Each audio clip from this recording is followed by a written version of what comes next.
Allah Ta'ala senantiasa membaca sholawat kepada Nabi kita Muhammad Sallallahu Alaihi Wasallam. Dan ahlu hadis, orang-orang yang senang membaca hadis, itu mereka mau nggak mau pasti banyak sholawat, karena yang dibaca adalah kalam Nabi kita Muhammad Sallallahu Alaihi Wasallam. Alhamdulillah, melanjutkan kita kepada pembahasan Kitabul Adhkar Imam Yahya bin Sharaf An-Nawawi. Qala al-musannif rahimahullah ta'ala wa nafa'ana bihi wa bi'ulumihi fi ad-darin amin. Sampai Auf bin Malik. Wa rawayna an Auf bin Malik, hadis ke-130. Dan kita riwayatkan dari sahabat Auf bin Malik radhiyallahu anhu. Ada di bateraiano tadi itu kan? Qal, beliau mengatakan kuntu ma'a Rasulillah sallallahu alaihi wasallam. Aku pernah sholat bersama Nabi. Kalau qoma yaqumu itu maksudnya sholat malam. Karena itulah istilah qiyamul lail. Bangun malam itu maksudnya bukan begadang sembarang, tapi adalah sholat malam, baik itu tahajud atau witir atau sholat sunnah yang lain. Kuntu ma'a Rasulillah, aku pernah sholat malam bersama Rasul. Faqama, maka beliau berdiri dalam sholat. Faqara'a surat al-Baqarah, kemudian membaca surah al-Baqarah, yaitu sempurna. La yamurru bi ayati rahmatin illa waqaf wa sa'al, tidak melewati satu ayat rahmat kecuali pasti beliau berhenti dan minta kepada Allah.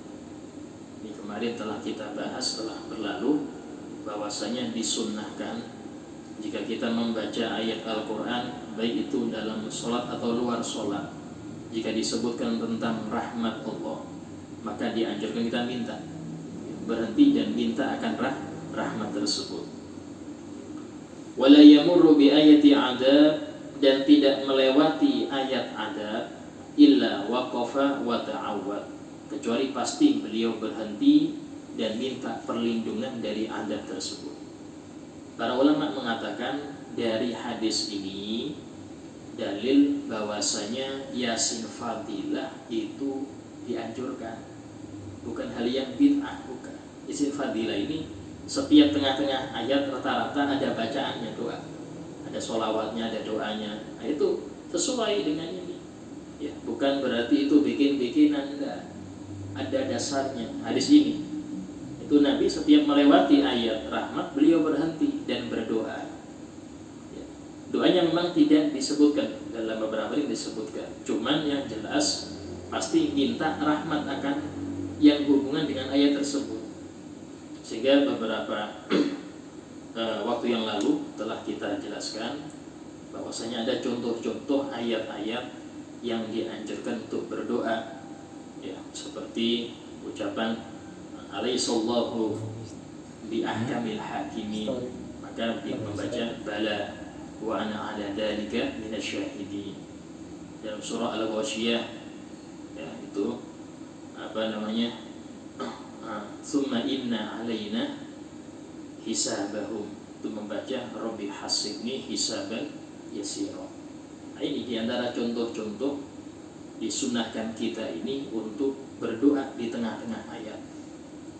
Dalam hal ini menunjukkan bahwasanya setiap yang membaca Quran atau mendengar hendaknya dia peka atau tadabbur, karena tadabbur itulah yang menjadikan seseorang itu bisa doa karena ngerti makna, ya, ngerti makna. Dan seringkali Allah Ta'ala menegur orang-orang yang merasa cukup hanya bisa baca, tapi tidak melewati kulit kepada isinya. Cuman kulit aja yang dibaca, sesuai tajwid, tapi dia tidak paham isinya. Sehingga Allah berfirman dalam surah Muhammad, afala yatadabbaruna al-Quran, apakah mereka tidak mau mentadabburi isi Al-Quran? Am ala qulubin akfaluha, ataukah hati mereka sudah terkunci? Di sini teguran keras dari Allah, orang yang hanya merasa puas bisa baca saja atau punya hafalan saja, itu sudah dia menganggap dirinya oh saya ini ahli Quran sudah, cocok dapat syafaat Quran. Yang seperti itu Allah Ta'ala menegur dengan kata, apakah sudah terkunci hatinya? Karena Quran bukan cuma untuk dibaca, tapi ditadaburi, yang intinya untuk diamalkan. Ini diamalkan, sehingga seperti undang-undang. Quran ini seperti undang-undang. Zaman sekarang itu hanya dilombakan, lomba urusan suaranya, urusan bacaannya, itu toh. Tapi sampai ke isi enggak. Bahkan kadang-kadang di lomba itu terjadi kemungkaran yang dilarang oleh Al-Quran. Dilarang Al-Quran. Tapi mereka enggak nganggap itu. Yang penting ada istilahnya menyemarkan Al-Quran. Tapi bukan itu yang dimaksud oleh Rasulullah Sallallahu Alaihi Wasallam. Kemudian summa raka'a bi qadri qiyamih. Sahabat Auf bin Malik mengatakan kemudian beliau rukuk selama sepanjang berdirinya. Jadi berdirinya beliau itu membaca surah Al-Baqarah 287 ayat, rukuknya selama itu. Ya, kalau 1 jam baca ya 1 jam. Ya. Sehingga wajar Nabi itu ya mengatakan dalam salah satu sabdanya, wa ju'ilat qurratu aini fi shalah, dan dijadikan hobi itu dalam sholat. Hobi itu dalam sholat. Sehingga seringkali ketika beliau nyuruh Bilal adzan, itu beliau mengatakan arihna ya Bilal, hibur kami wahai Bilal, hibur kami. Maksudnya itu suruh adzan. Senang Nabi itu kalau sudah itu sholat senang. Ya, di antara ciri-ciri orang soleh dalam Al-Quran disebutkan bahwasanya wasta'inu bis-sabri was-shalah. Minta tolonglah kalian dengan sabar dan sholat. Kalau ada hajat atau terkena musibah, itu kita disuruh Allah dengan 2 sikap. Sikap dohir dan sikap batin. Sikap batin sabar, ini dari Allah, sabar ya, itu sikap batin hati. Sikap dohir ambil air wudhu. Ambil air wudhu langsung sholat ya, bukan oleh status ya, atau lapor sana lapor sini, ribut bingung, tidak perlu. Cuman lanjutannya ada wa innaha lakabirah, dan sholat di waktu kena musibah itu sangat berat. Illa alal khasyiin, kecuali untuk orang-orang yang sudah terbiasa khusyuk. Terbiasa biasa langsung sholat. Lapor pertama itu kepada yang ngasih musibah. Kenapa? Karena yang memberi musibah, maka dia juga yang punya solusi akan musibah itu. Jika Allah ngasih musibah, Allah pasti ngasih solusi. Nah, sehingga lapornya jangan kepada fulan, jangan, langsung kepada Allah yang ngasih musibah itu. Nah, sehingga para nabi-nabi itu, mereka ketika dikucilkan kaumnya, ditentang kaumnya, itu langsung mengadu kepada Allah, langsung mengadu kepada Allah Subhanahu. Bahkan Nabi Yakub mengatakan, innama ashku bathi wa huzni ila Allah. Aku hanya mengadukan kesedihanku kepada Allah, enggak kepada yang lain, kepada Allah aja. Ketika beliau ya didatangi anak-anaknya dan mengatakan bahwasanya Nabi Yusuf dimakan serigala, ditunjukkan bajunya yang darah bohongan. Nabi Yakub ngerti, ini serigala kok, apa sayang betul ya, berdarah tapi nggak ada yang sobek bajunya, kayak apa? Bajunya nggak ada yang sobek, cuma kasih darah saja. Nabi Yakub ngerti, oh ini bohong ini. Cuma mau dibilang bohong nggak enak, terus aku ngadu kepada Allah aja sudah. Nah, ini. Sehingga mereka ngadunya kepada Allah Subhanahu Wa Taala. Ya. Nah, kemudian yaqulu fi ruku'i, dan beliau Nabi Muhammad membaca dalam rukuknya, subhana dzil jabarut wal malakut wal kibriya wal 'azamah. Maha suci zat sang pemilik al-jabarut. Al-jabarut ini al-alam ulwi, alam tinggi, itu alamnya malaikat al-jabarut. Ya, kalau alam al-malakut itu alamnya manusia dan jin. Ada lagi al-lahud, itu lebih tinggi lagi. Ya, maksudnya jabarut, malakut, wal-lahud. Kadang fil mulki wal malakut. Nah, itu istilah-istilah alam ulwi dan alam sufli. Alam ulwi itu alam atas, sufli alam bawah. Langit ketujuh itu masih alam sufli. Ya, alam sufli. Karena dia masih belum akhirat. Ya, akhirat itu setelah barzah. Jadi habis alam dunia ini ya langit, bumi ini dunia. Baru alam barzakh. Alam barzakh ini paling lama.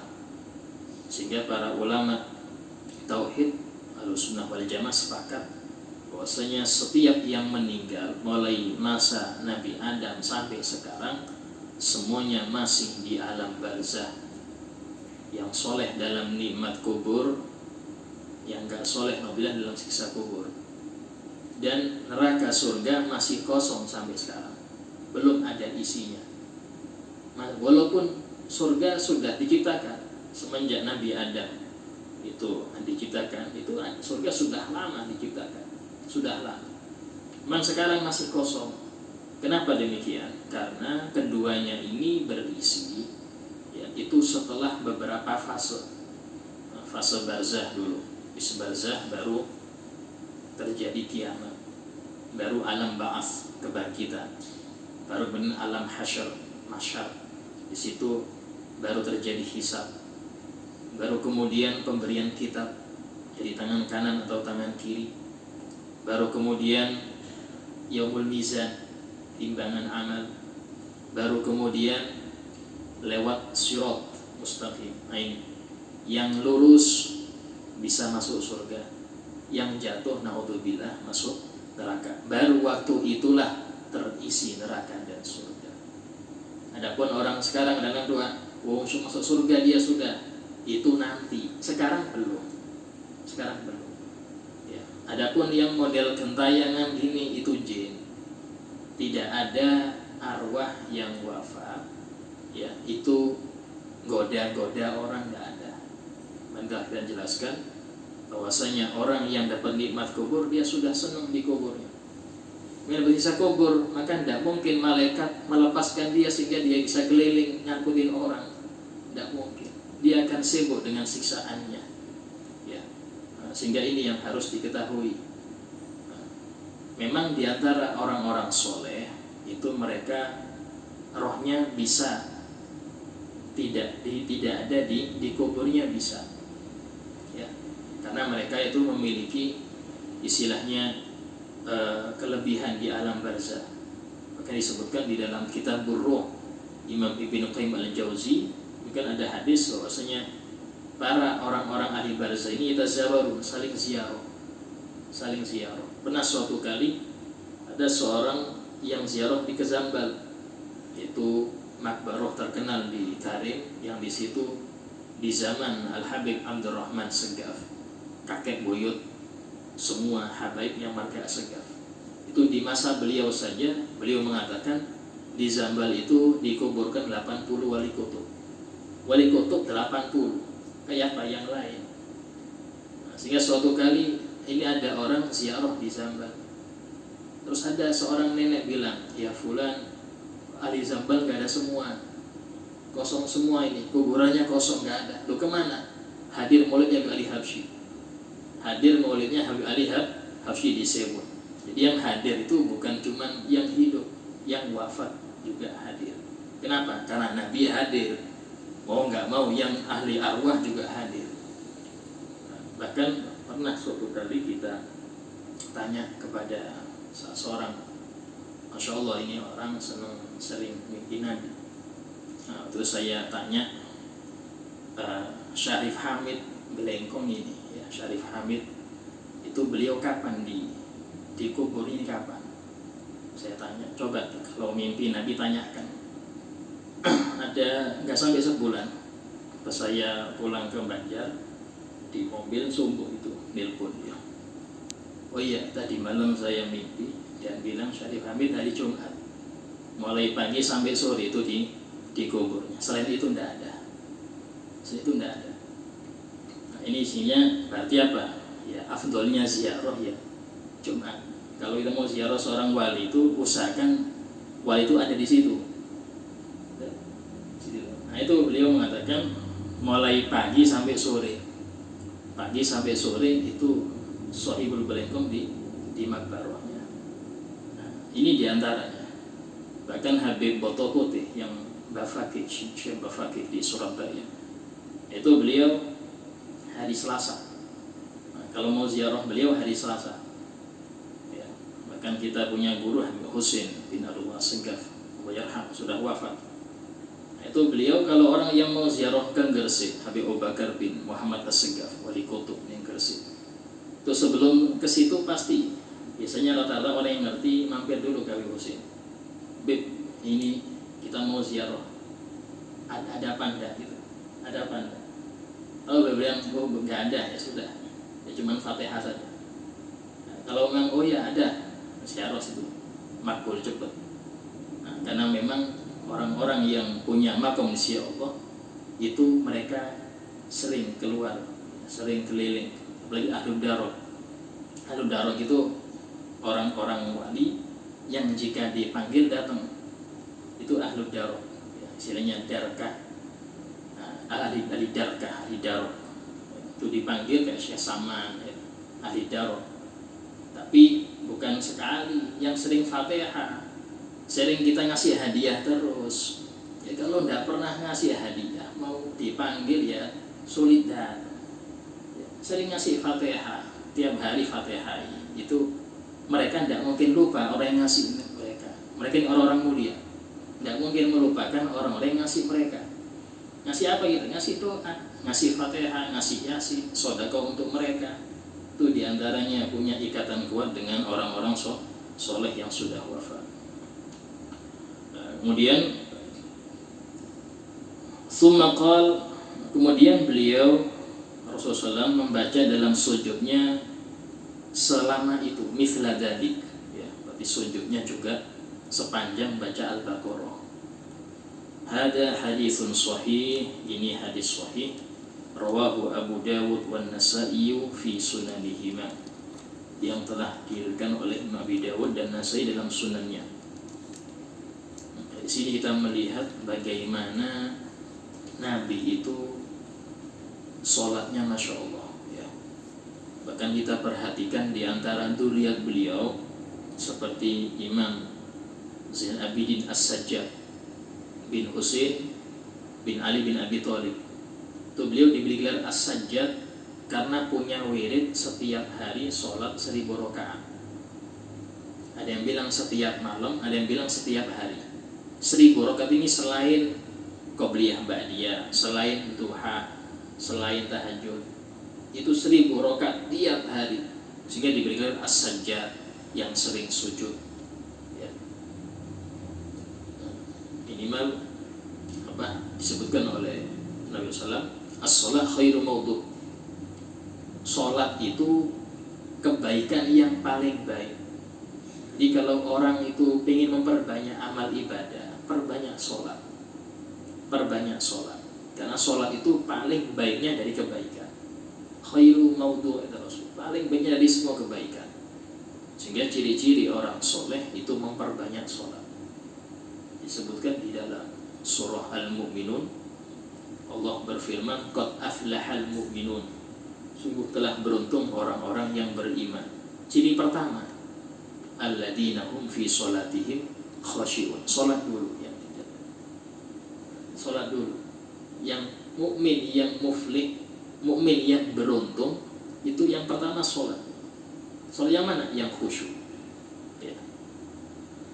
Kemudian warawina fi sahih Muslim, dan telah kita riwayatkan dalam Sahih Muslim, an Sayyidina Ibn Abbas radhiyallahu anhuma, dari sahabat Abdullah bin Abbas. Nah, kalau sebutkan Ibn Abbas itu sudah pasti Abdullah bin Abbas, karena Sayyidina Abbas bin Abdul Muthalib pamannya Nabi, itu beliau punya anak putra banyak. Cuman kalau sebutkan bin Abbas pasti itu Abdullah bin Abbas, ya. Dan beliau ini sepupu Nabi dan seorang sahabat yang mendapat doa khusus. Itu Nabi pernah berdoa kepadanya gara-gara beliau itu waktu Nabi habis bangun tidur menyediakan tempat wudu, air wudu. Nah, dengan air wudu sebelum Rasul minta sudah menyediakan. Maka beliau mengatakan Allahumma faqihu fiddin. Ya Allah, pahamkanlah dia dalam urusan agama, wa'allimhu ta'wil, dan ajarkan dia urusan takwil, tafsir Al-Quran. Sehingga para sahabat kibar seperti Sayyidina Abu Bakar, Sayyidina Umar, itu kalau ada masalah tafsir tanya kepada Abdullah bin Abbas, masih muda, tapi karena ilmunya tinggi urusan tafsir berkat doa Nabi, maka jadi rujukan sahabat di masa itu. Nah, beliau mengatakan, qala Rasulullah sallallahu alaihi wasallam, telah bersabda Rasulullah SAW, fa'ammar ruku' fa'azzimu fihi rabb. Adapun di dalam ruku' maka agungkanlah Allah di dalamnya. Maksudnya bacalah subhana rabbiyal azim. Ya, itu yang dimaksud. Fa'azzimu fihi rabb, itu agungkanlah Allah pada ruku'. Wa'alam, ketahuilah, anna hadal hadis al-akhir huwa maqsudul fasl, bahwasanya hadis yang terakhir ini itulah maksud atau inti daripada fasal ini, yaitu apa? Wa huwa ta'dhimur rabb subhanahu wa ta'ala, yaitu mengagungkan Allah dalam ruku'. Bi ayyi lafdhin kan, dengan lafaz apapun. Telah kita sebutkan yang telah lalu bacaan-bacaan Nabi, diantaranya subhanallahil azim wa bihamdi, kemudian subhana dzil jabarut wal malakut wal kibriya wal azamah. Ada lagi subuhun qudusun rabbul malaikati war ruh. Kemudian ada lagi Allahumma laka raka'tu wa bika amantu wa laka aslamtu khasha'a sam'i wa basari wa mukhi wa 'azmi wa 'asabi. Nah, ini semua bacaan-bacaan yang pernah dibaca Nabi. Kalau paling afdolnya kita baca semuanya. Paling afdolnya, contoh soal sendirian atau pas kita jadi makmum, tidak apa-apa. Jadi imam jangan, kasihan makmumnya nanti. Ya, itu tidak apa-apa kalau jadi sendirian atau kalau memang tidak bisa, ya maka usahakan selang-seling. Ya, mungkin kalau isya kita baca surah Al-Imam Bihamdi. Ya, nanti rakaat kedua baca yang lain. Yang ketiga yang lain, sehingga pernah membaca seluruhnya, pernah membaca seluruh bacaan yang pernah dibaca oleh Nabi, karena memang inti ittiba di situ. Sayyidina Abdullah bin Umar itu beliau saking itibanya sampai-sampai memarkirkan kendaraan, ya, naruh unta untuk di Masjid Nabawi itu di tempat yang Rasul sering parkir, sampai segitunya. Kenapa? Itibanya kuat. Bahkan berangkat menuju Masjid Nabawi itu beliau pasti melewati jalan yang pernah dilakukan Nabi, tidak mau ke yang lain. Kenapa? Ada sirnya di situ. Itibanya kuat. Nah, sahabat seorang Imam Ahmad bin Hanbal itu beliau dijuluki muhyi sunnah, penghidup sunnah. Itu beliau mengatakan, aku sukai buah di Irak ini semangka, tapi aku tidak pernah makan semangka. Walaupun aku tahu Rasulullah pernah makan semangka, ada hadisnya. Ditanya, kenapa ya wahai guruku? Ya, karena aku nggak tahu kayak apa cara Nabi makan semangka itu. Ya, apakah dicuil, apa langsung, apa gini, nggak tahu. Sehingga aku nggak berani nyalahi beliau. Ya, nah ini Masya Allah. Nah, kita nggak perhatian di situ. Para sahabat itu saking senangnya ittiba sama Nabi sampai mereka itu perhatian terus. Nabi keluar itu pasti diikuti apa yang harus dikerjakan dia. Sehingga ucapan Nabi itu pasti sebagian sahabat tuh banyak yang hafal. Ya. Sehingga itulah hadis-hadis yang nyampe kepada kita. Kalau bukan karena sahabat ini kuat hafalan, tidak mungkin nyampe, Pak. Tidak mungkin nyampe. Kenapa? Karena di zaman Nabi, sahabat dilarang nulis hadis. Di zaman Nabi, sahabat dilarang nulis hadis. Kenapa? Takut tercampur dengan Quran. Sahabat dilarang nulis hadis. Tapi di masa Khalifah Utsman ketika sudah terbukukan Al-Quran, baru dimulai pembukuan hadis.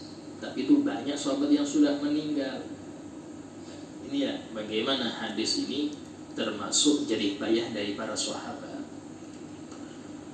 Kemudian walakin al-afdal, yang paling utama, an yajma' baina hadhil adhkar kullaha, yaitu mengumpulkan, menggabungkan seluruh zikir-zikir tersebut, in tamakkan min dalik, kalau bisa, bihaitsu la yashukku ala ghairi, sekiranya tidak menyulitkan para makmum kalau jadi imam.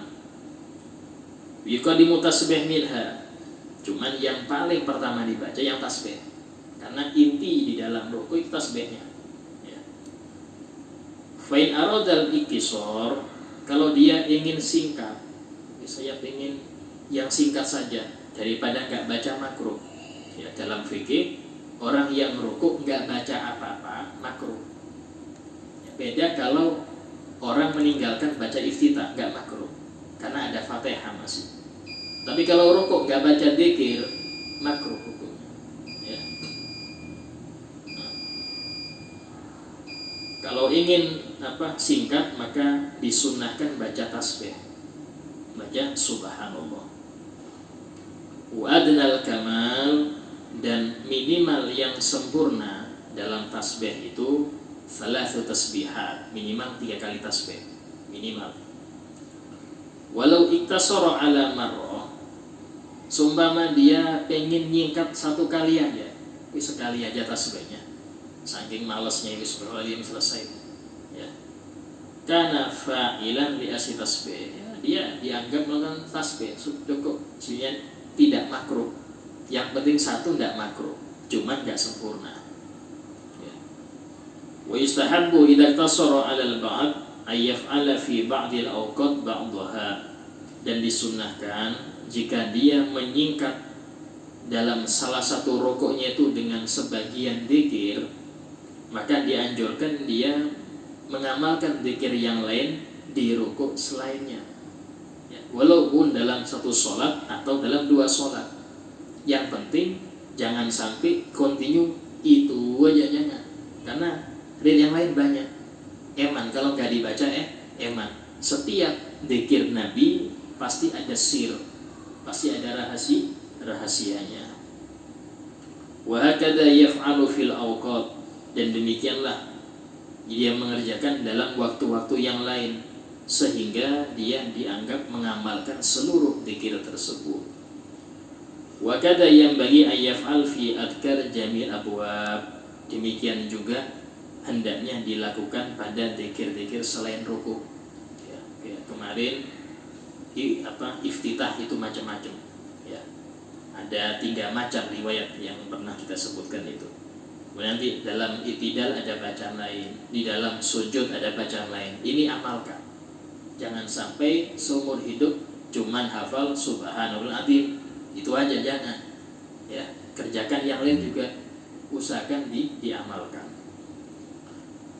Wa'lam wallahu a'lam. Ada pertanyaan masalah yang sudah kita bahas atau selainnya? Kurang berapa menit? Silakan.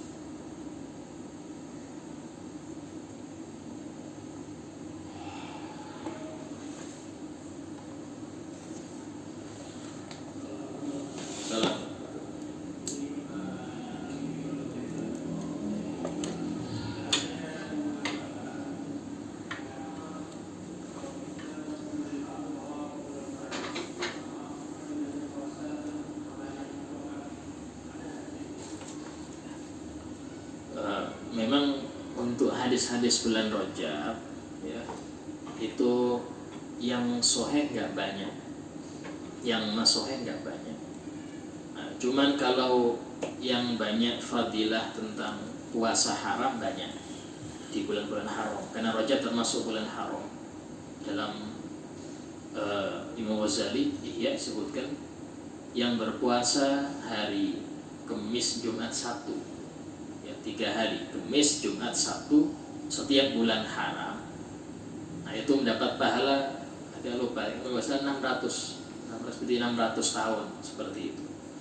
Nah, cuman itu tidak khusus Rajab, itu di bulan haram apapun, mau Dzulqa'dah, Dzulhijjah, Muharram atau Rajab. Cuman kalau yang khusus Rajab itu diantaranya bacaan Nabi, Allahumma barikna fi Rajab wa Sya'ban wa balina Ramadan. Kemudian ada yang dhaif juga, itu Rajab syahri wa Rajab syahrullah wa Sya'ban syahri wa Ramadan syahru ummati. Itu diantara yang sering ada di kitab-kitab seperti itu. Tapi hadis yang lain-lain tentang Rajab itu kebanyakan palsu. Sehingga yang sangat-sangat disayangkan itu kalau ada orang Nabi bersabda, itu repot, dari mana dia dapat? Kadang-kadang yang ngabarkan bulan Safar, nanti bulan ini tiap itu, ini dari mana? Setiap bulan pasti ada. Tidak ada, itu palsu semua. Kalau kita masih belum yakin, jangan di-share. Cukup berhenti di Anda saja. Ini yang repot kadang-kadang, semangat nge-share, tapi yang di-share salah. Anda termasuk bohong kepada Nabi akhirnya. Ini bahaya. Ya, untuk urusan hadis perlu kehati-hatian. InsyaAllah kita lanjutkan pembahasan masalah rukuk pada yang akan datang. Fadilah habina syafi'in wa